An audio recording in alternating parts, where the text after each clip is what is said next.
1920ஆம் ஆண்டு அணுவின் உட்கருவில் நடுநிலைத்தன்மை உடைய துகள் ஒன்று உள்ளது என ரூதர்ஃபோர்டு தீர்மானித்தார். ஜேம்ஸ் ஹாட்விக் நியூட்ரானை கண்டறிந்தார். இவர் ரூதர்ஃபோர்டின் மாணவன். அதாவது 1920 அணுவோட உட்கருவில் நடுநிலைத்தன்மை நியூட்ரல் சார்ஜ் உடைய ஒரு துகள் இருக்குன்னு ரூதர்ஃபோர்டு தீர்மானிச்சிருக்காரு. அந்த துகள் நியூட்ரான் அப்படிங்கிறத ஜேம்ஸ் ஹாட்விக் கண்டுபிடிச்சிருக்காரு. ஜேம்ஸ் ஹாட்விக் யாருன்னா ரூதர்ஃபோர்டோட மாணவர். அடிப்படை துகள்களின் பண்புகள். துகள் எலக்ட்ரான், குறியீடு -1 e⁻0, மின்சுமை மின்னலகு -1, நிறை AMU 1/1837, நிறை 9.1 × 10⁻28 கிராம்ஸ். புரோட்டான் 1H1, மின்சுமை +1, நிறை 1 AMU, நிறை 1.6 × 10⁻24 கிராம்ஸ். நியூட்ரான் 0n⁻1, மின்சுமை 0, நிறை 1 AMU, 1.6 × 10⁻24 கிராம்ஸ். அணுவின் அடிப்படை துகள்களான புரோட்டான்கள், நியூட்ரான்கள், எலக்ட்ரான்கள் நீங்களாக அணுவின் உட்கருவில் உள்ள பிற அடிப்படை துகள்களான மெசான்கள், நியூட்ரினோக்கள், ஆன்டி நியூட்ரினோக்கள், பாசிட்ரான்கள். நமக்கு எல்லாத்துக்கும் தெரியும் அணுவில் 3 பேசிக் இதான் இருக்குது அப்படின்னு, நியூட்ரான், எலக்ட்ரான், புரோட்டான். ஆனால் இதையெல்லாம் தவிர உட்கரில் வேறு துகள்களும் இருக்குது. அவை என்னென்னலான்னா மெசான்கள், நியூட்ரினோக்கள், ஆன்டி நியூட்ரினோக்கள், பாசிட்ரான்கள். அணு எண் Z வடிவத்தில் வடிவமைக்கப்பட்டுள்ளது. Z என்றால் சால்ட், ஜெர்மானிய மொழியில் எண் என்று பொருள். Z என்பதை அணுசால் அல்லது அணு எண் எனலாம்.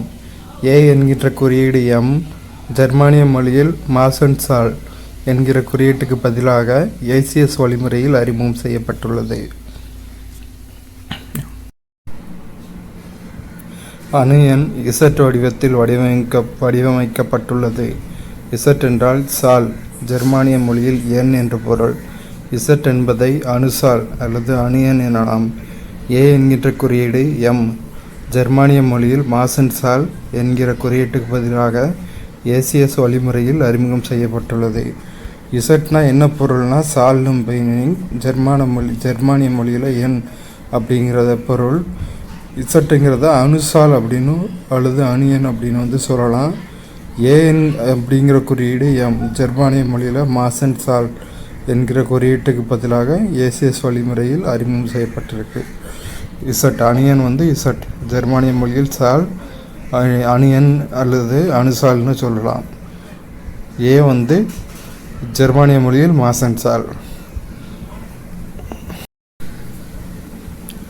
ஆர்பிட் K, எண்ணின் எண்ணிக்கை 1, எலக்ட்ரான் எண்ணிக்கை 2n². இப்போ n 1ங்கிறதுனால 2 × 1², 1² வேல்யூ 1 தான், ஸோ 2. L 2, எண்ணின் எண்ணிக்கை ஆர்பிட் Lல் எண்ணின் எண்ணிக்கை 2, ஸோ 2n², 2 × 2², 2² வேல்யூ 4, அப்போ 2 × 4 8. M ஆர்பிட் எண்ணின் எண்ணிக்கை 3, 2n², எலக்ட்ரான் எண்ணிக்கை 2n², 2 × 3², 3² வேல்யூ 9, 2 × 9 = 18. ஆர்பிட் எண்ணின் எண்ணிக்கை 4, எலக்ட்ரான் எண்ணிக்கை 2n², 2 × 4², 4² வேல்யூ 16, 2 × 16 32. ஸோ இப்படி தான் எலக்ட்ரான் எண்ணிக்கை ஆர்பிட்டை வச்சு கண்டுபிடிக்கணும். புரோட்டான்களையும் நியூட்ரான்களையும் இணைக்கும் விசையானது ஈர்ப்பு விசையை காட்டிலும் மிகவும் வலிமையானது. இது யுகாவா விசை என அழைக்கப்படுகிறது. ஸோ யுகாவா விசைன்னா என்னென்னா புரோட்டான்களையும் நியூட்ரான்களையும் இணைக்கும் விசை தான் யுகாவா விசை. இது புவியீர்ப்பு விசையை காட்டிலும் மிகவும் வலிமையானது. அணுக்கள் மிக நுண்ணிய நிறை எண்களை பெற்றுள்ளதால் அவற்றை கிராமில் அளவிட முடியாது. அவை AMU, அட்டாமிக் மாஸ் யூனிட், அணுநிறை அலகு என்றும் அளவிடப்படுகின்றன. இதன் புதிய அலகு கேப்சியோ. அணுவின் உருவ அளவு நானோமீட்டர் என்ற அலகினால் அளவிடப்படுகின்றது.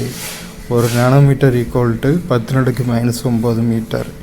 அணுக்கள் மிகவும் நுண்ணிய பொருளாக உள்ளதால் அவை ஸ்கேனிங் எலக்ட்ரான் மைக்ரோஸ்கோப் மூலம் பார்வையிடப்படுகின்றன. அணுக்களோட நிறைய கிராமில் நம்ம மெஷர் பண்ண முடியாது. ஏன்னா மிக நுண்ணிய நிறையன்களை பெற்றிருக்கு. அதனால் கிராமில் அளவிட முடியாது. அட்டாமிக் மாஸ் யூனிட் அணு நிறை அலகு, அந்த அலகில் தான் அளக்க முடியும். புதிய அலகு கேப்சியோன்னு நம்ம சொல்கிறோம்.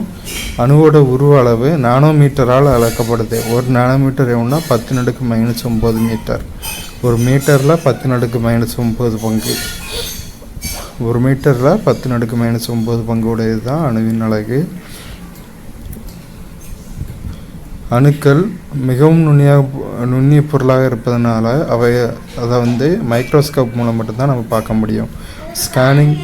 ஸ்கேனிங் எலக்ட்ரான் மைக்ரோஸ்கோப் மூலம் தான் நம்ம பார்க்க முடியும். குவாண்டம் எண்கள்.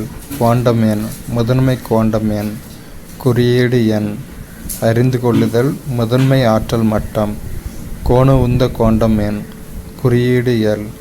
துணைக்கூடு அல்லது ஆர்பிட்டல் வடிவம். காந்த குவாண்டம் எண். குறியீடு எம்.